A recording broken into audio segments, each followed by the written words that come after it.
Parce que là, mes frères, si on dit pendant 6 mois, pas question, et que cette pandémie continue, il y a des morts et des morts et des morts et des morts, il y a des gens qui ne prient qu'ici. Ils lisent la Bible qu'ici. Ils ne chantent qu'ici.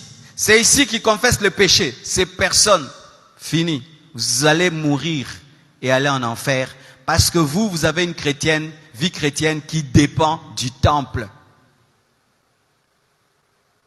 Et je vous assure en Europe, toutes ces personnes qui dépendaient des cultes physiques sont en train de perdre la foi. Parce qu'un vrai chrétien ne dépend de rien que de Jésus-Christ. Tu ne dois pas avoir une vie chrétienne qui dépend de la communion fraternelle. Tu ne dois pas avoir une vie chrétienne qui dépend du pasteur. Tu ne dois pas avoir ces gens-là qui viennent, quand il vient là, la voiture du pasteur n'est pas là, il rentre à la maison. Quand il vient, le pasteur a voyagé, il reste à la maison. Il y a un groupe de 500 personnes dans cette église. Quand je voyage, et on donne les statistiques, il y a toujours 500 personnes qui ne viennent pas. Et quand je reviens, ces personnes viennent. Alors maintenant, que dans certaines églises en Europe, le pasteur est parmi vous, mais il n'y a pas culte. Ces personnes font comment? Toi qui, quand tu viens à l'église, tu regardes ma chaise, et quand tu me vois assis là, tu dis, alléluia, il est là. Vous voyez, quand on vous prêchait, et on vous disait, dépendez de Jésus, pas du pasteur, pas de ton frère, aujourd'hui. Aujourd'hui. Tu pries où? À l'église. Fais attention. En Europe maintenant, tous les gens qui priaient à l'église, maintenant ne prient plus. Vont passer maintenant leur journée sur Internet. Parce que certains, c'est Internet. Et comme il y a culte, ils viennent à l'église, ils prient quand même. Maintenant, il n'y a pas culte. Ce sera Internet, Alpha, Oméga, 1 mois d'Internet, 2 mois, 20 mois, 40. Quand on ouvre les églises après 6 mois, Toluko, Tokutona Persingao.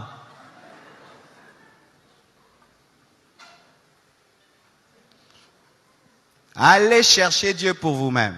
Établissez une vie chrétienne personnelle où tu te réveilles toi-même pour prier. Toi-même, tu ouvres la Bible, tu la lis. Toi-même, tu travailles ta vie chrétienne. Pas par rapport au culte, pas par rapport au temple, pas par rapport au pasteur. Toi et Jésus sur tes propres pieds. Amen. Hein? Quittez la dépendance spirituelle, vous allez mourir. Je répète, quittez la dépendance spirituelle, vous allez mourir. Dépendez de Jésus. Dépendez du Saint-Esprit. Dépendez de Jésus. Dépendez du Saint-Esprit. Je répète, dépendez. Vous qui avez là, un frère qui prie avec vous, un frère qui vous aide, un frère ceci, dépendez de Jésus. Je vous ai toujours enseigné de ne pas dépendre des prophètes pour écouter Dieu maintenant. Les gens là en Europe qui allaient tout le temps, prophète, regardez-moi, Dieu a dit quoi? Dieu a dit quoi? Lui, il a maintenant le corona. Comment il va te prophétiser? Lui, on lui a dit de fermer l'église. Comment il va te révéler des choses? Mais le Saint-Esprit n'attrape jamais le rhume. Le Saint-Esprit n'attrape jamais la fièvre. Le Saint-Esprit n'attrape jamais la toux. Alléluia! Nous devons revenir à l'évangile pur. C'est celui qui marche, c'est celui qui marche. Je vous dis, c'est celui qui marche. Et cette situation l'a prouvé. Les chrétiens qui dépendent de rien, ils sont calmes, hein? Ils sont calmes, qu'on ferme, qu'on ouvre. Lui, le chrétien, lui, il prie, lui, il craint Dieu. Sa crainte de Dieu ne vient pas d'un séminaire, d'une convention, d'une retraite. Lui, il aime Jésus. Il aime Jésus. C'est un chrétien pour lui-même. Mais si ta vie chrétienne, là, c'est pour la compassion, bientôt, on risque de dire, même au Congo, car si l'Afrique commence à fermer les frontières comme l'Europe, les écoles maintenant ont fermé. Et si on ferme les écoles, on va fermer aussi quoi? À l'église aussi, on se rassemble comme à l'école. Hein? Et ne pensez pas que moi je vais résister. Hein? Parce que pour moi, l'église, ce n'est pas les murs. Hein? L'église, c'est l'ensemble des chrétiens nés de nouveau dans le monde entier. Hein? Je ne vous ai jamais prêché un temple, hein? Je vous ai prêché Jésus. Ah oui. Vraiment, je vous dis, tout concourt au bien de ceux qui aiment Dieu. Tout est bon pour moi, tout est bon. Voici mes frères et sœurs. Chacun doit être sur ses pieds. Travaillez à avoir une vie de prière personnelle. Travaillez à avoir une vie de méditation personnelle. Une vie de sanctification personnelle. Parce que si on fait un confinement de 3 mois, qui va te suspendre quand tu vas pécher? Personne. Qui viendra t'accuser à l'église? Personne. Qui va dire que maintenant tu as abandonné Dieu? Personne. Personne. Qui sera ton président des départements? Personne. Qui sera derrière toi? Personne.